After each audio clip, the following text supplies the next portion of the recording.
guys, this is Tinka and I'm back with another video about LARPing. So in case you missed my last video, LARPing stands for live action roleplay, and it is one of my new beloved hobbies that I have been in for about a year. I thought I'd show you guys a tutorial of how I made this dress, smock, thing. So one thing I absolutely love about LARP is that you can take things that you just have lying around the house, old cosplays, old clothes, and remake them into something totally wearable in a kind of fantasy medieval world. Both of these pieces are actually recycled. This dress, crazy story, was my mom's bridal dress from like a wedding she attended in the 80s, and it was a super ugly dress. It had like all these weird colors on it. The length was weird. It was just weird.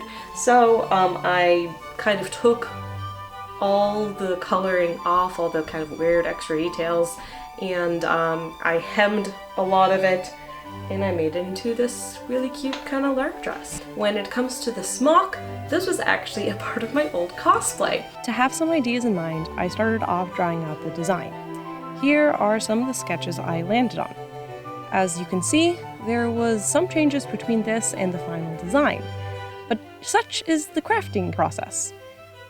And to be honest, I'm pretty happy with how it turned out.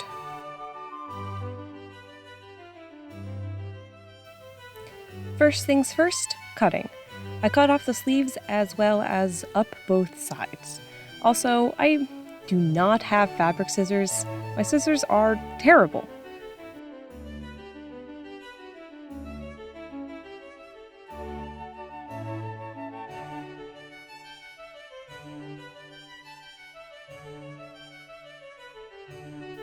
Next, I put this on my dress form. I didn't need to, but my sister Isa revamped my old duct tape one, and I really wanted to use it. So I pinned the sides up for a bit of a rolled hem.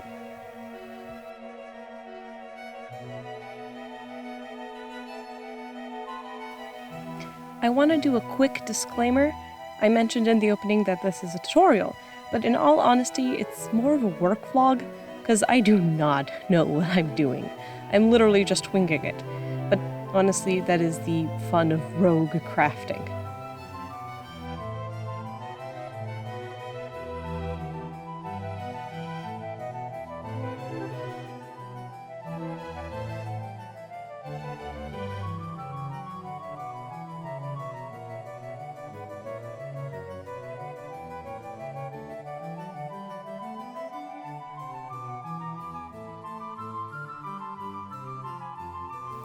Once sewn, I tried it on and marked where I wanted to lace up the sides. It's really useful to do this and make sure that nothing is terribly out of place.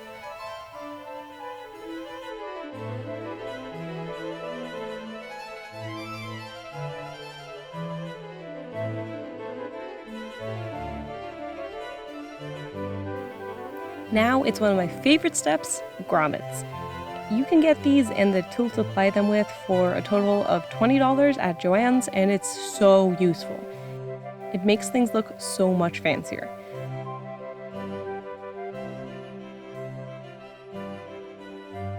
I tried to show how I grommet things on here, but it's not terribly clear, but you get the gist. Generally, you do have to poke a hole. I'm using a pencil, and then you put the little grommet through, and then you squish the grommet with my little grommet device.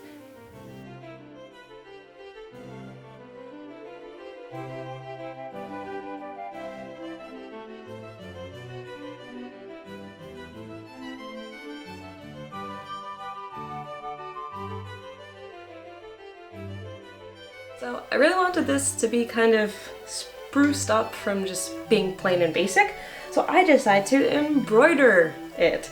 I also really wanted an activity that I can kind of sit and work on while watching a show. So I made a super basic embroidery and just, you know, went ham. I've tried embroidery before in past projects, but honestly I haven't done any proper research on it. I just kind of go for it and hope for the best, which is kind of what I do for all my projects. It doesn't turn out bad, but it's far from proper. It is fun though.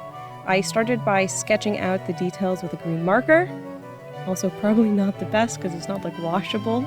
And then I just kind of started following it with my thread. Unfortunately, I did not have correct colors.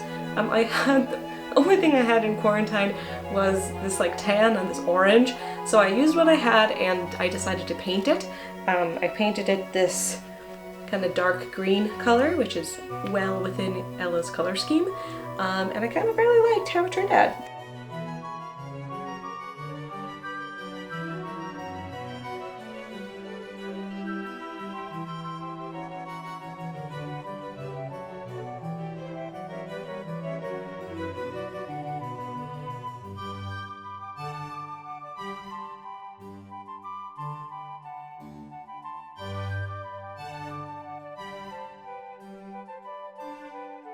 I just used normal watered down acrylics and made sure to iron it to heat set the paint.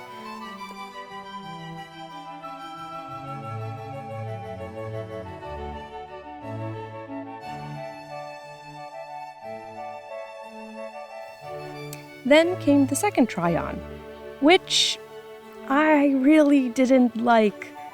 The dress I had under it made it sit strangely and was kind of stuffy with the high front.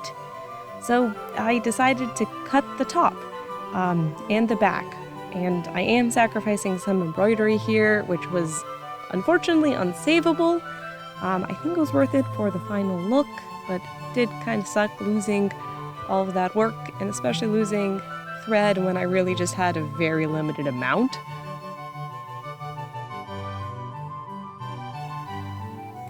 I used the sleeves, which I cut off of my original shirt, for the straps, and had my lovely sister help me pin the back of the sleeves. She's a very useful crafting tool for sure. This is so aesthetic, and then there's just... I know. But then if they see the sign... Mordor? No.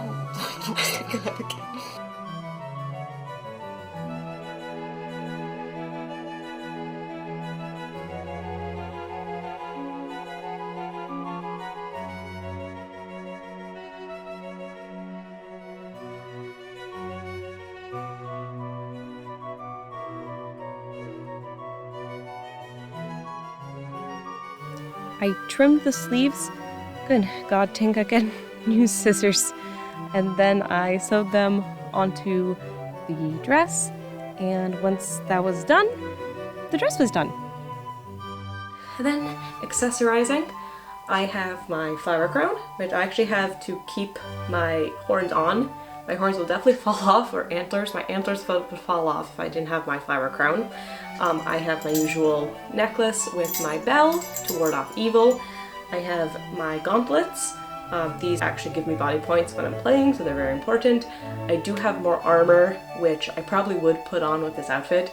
I just don't feel like putting it on now. I have this belt, which I will be sliding my axe through when I'm in-game. And then my pouch, where I have all my important stuff, my phone in case of emergencies and to take selfies, my character card, a lamp, all these little things that I can keep in here. This is actually currently in winter mode, but I'll add flowers and stuff when I actually go out during spring mode. I'm so excited to wear my spring satyr out and about and fight monsters in it. I love how it turned out. It's so lovely and springy. I just really wish it'll happen soon. Right, so I hope you guys liked this video. I hope you guys learned some super basic kind of how to BS your way into a LARP outfit. And yeah, I hope you come back for more. We'll see you guys. Bye.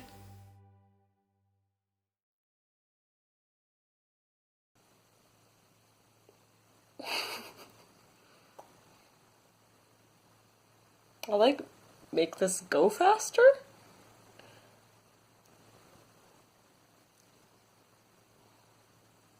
I have Bernadette Banner has her guinea pig and I just have my twin sister.